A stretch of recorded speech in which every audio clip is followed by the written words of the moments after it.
Hi everybody, welcome back to the channel and welcome to starting out and getting a kit sorted to start your airbrush career.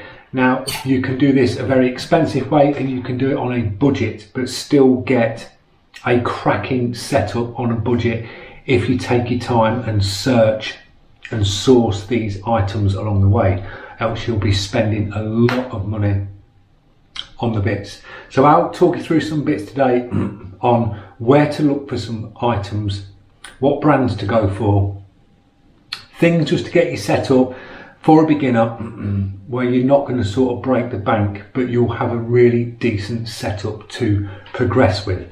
So the first thing that you usually look for is a airbrush, and you go on to Amazon, you go on eBay, there's some of the actual airbrush sites, you go on forums on Facebook, you start asking questions, and everyone will point you into the direction of the brush that they use and things like that. Now I'll point you to two brushes that I think are great for a beginner, that work well, that won't break the budget, they will last you.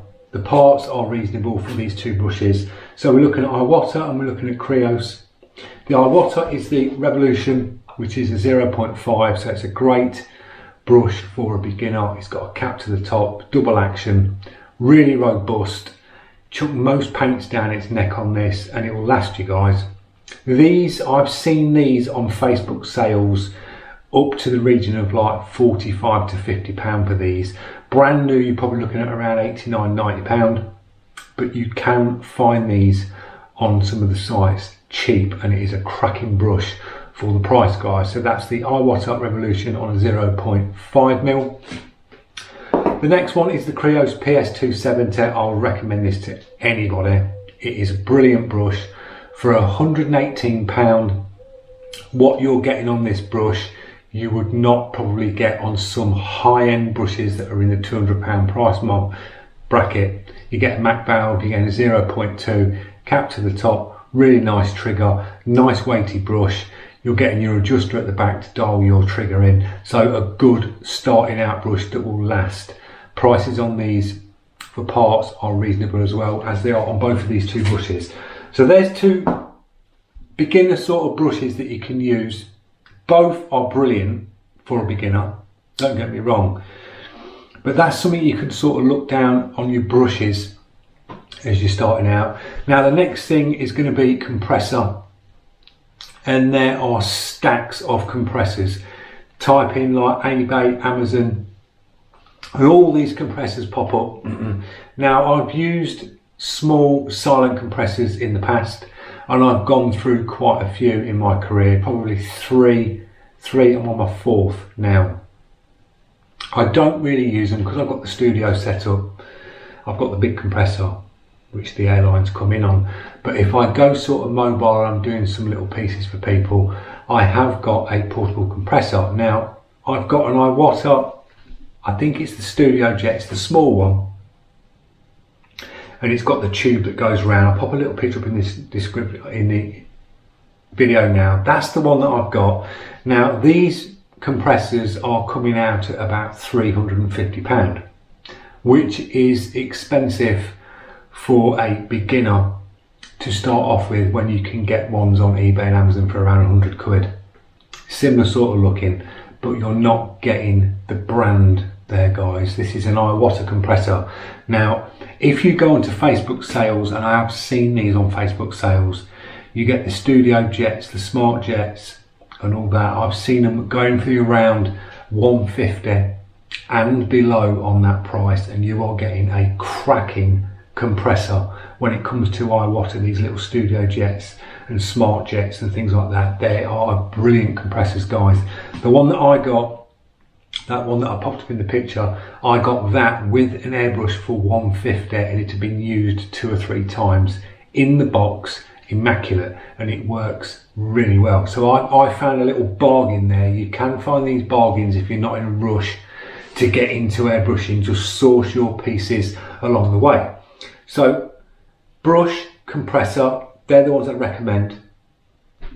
Airline, if you don't get an airline with your compressor, they're nice and cheap. You can pay up to about £5 or £6. You'll get yourself a braided airline and a quick connect for about £3. So you're sort of set up there with your air, your brush and your airline.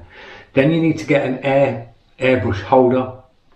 Now there's a couple on the market. You can get table ones which are like this, which have got the hoops on the top. Now these are good for your side feeds and bottom feeds, I think, okay in this as well. Your top cup ones like that will fit in. They do sit there like that. But I find the best ones for the top cup airbrushes are the ones like this, where you slide it in like that. So there's two styles of airbrush sort of hanger that you can put your airbrushes in. Now, if you've got a workstation where you're permanently, it's fixed to a wall and that's where you permanently sit, like say this.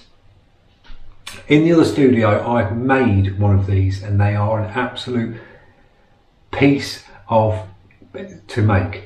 You just get some metal coat hanger, you get some heat shrink, bend the coat hanger to the shape like that, do 2 bars the same in coat hanger, get a little bit of the heat shrink, put the heat shrink on, heat it up, and then just put a screw through the center, put it on a timber bar, and then screw it to the side of your table.